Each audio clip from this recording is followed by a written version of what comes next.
The Magic Sword Part 1. Ning Lai Chn was a Chikyang man, and a good-natured, honorable fellow, fond of telling people that he had only loved once.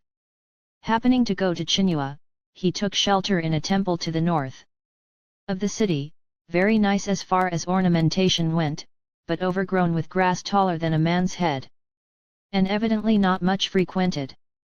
On either side were the priest's apartments, the doors of which were ajar, with the exception of a small room on the south side, where the lock had a new appearance. In the east corner he espied a group of bamboos, growing over a large pool of water lilies in flower, and, being much pleased with the quiet of the place, determined to remain, more especially as, the Grand Examiner being in the town, all lodgings had gone up in price.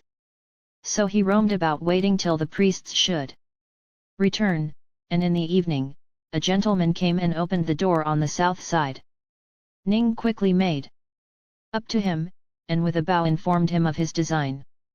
"There is no one here whose permission you need ask," replied the stranger. "I am only lodging here, and if you don't object to the loneliness, I shall be very pleased to have the benefit of your society." Ning was delighted, and made himself a straw bed, and put up a board for a table, as if he intended to remain some time, and that night, by the beams of the clear, bright moon, they sat together in the veranda and talked. The stranger's name was Yen Chih Shah, and Ning thought he was a student up for the provincial examination, only his dialect was not that of a Chikyang man. On being asked, he said he came from Shenxi, and there was an air of straightforwardness about all his remarks. By and by, when their conversation was exhausted, they bade each other good night and went to bed, but Ning, being in a strange place, was quite unable to sleep, and soon he heard sounds of voices from the room on the north side.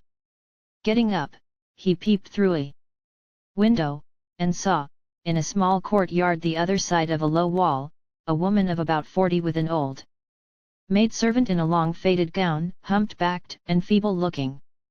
They were chatting by the light of the moon, and the mistress said, "Why doesn't Shio Chien come? She ought to be here by now," replied the other. "She isn't offended with you, is she?" asked the lady. "Not that I know of," answered the old servant, "but she seems to want to give trouble.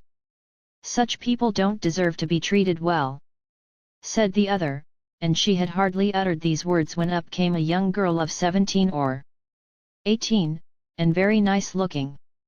The old servant laughed, and said, "Don't talk of people behind their backs. We were just mentioning you as you came without our hearing you, but fortunately we were saying nothing bad about you. And, as far as that goes," added she, "if I were a young fellow, why I should certainly fall in love with you."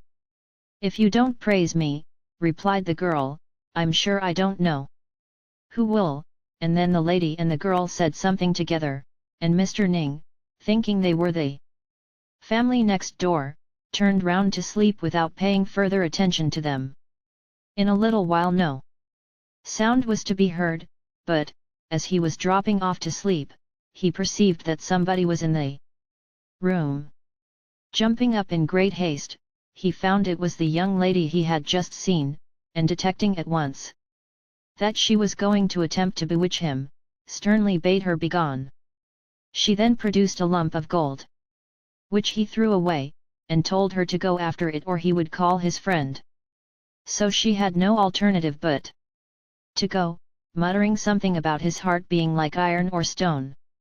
Next day, a young candidate for the examination came and lodged in the east room with his servant. He, however, was killed that very night, and his servant the night after, the corpses of both shewing a small hole in the sole of the foot as if bored by an awl, and from which a little blood came. No one knew who had committed these murders, and when Mr. Yen came home, Ning asked him what he thought about it. Yen replied that it was the work of devils, but Ning was a brave fellow, and that didn't frighten him much.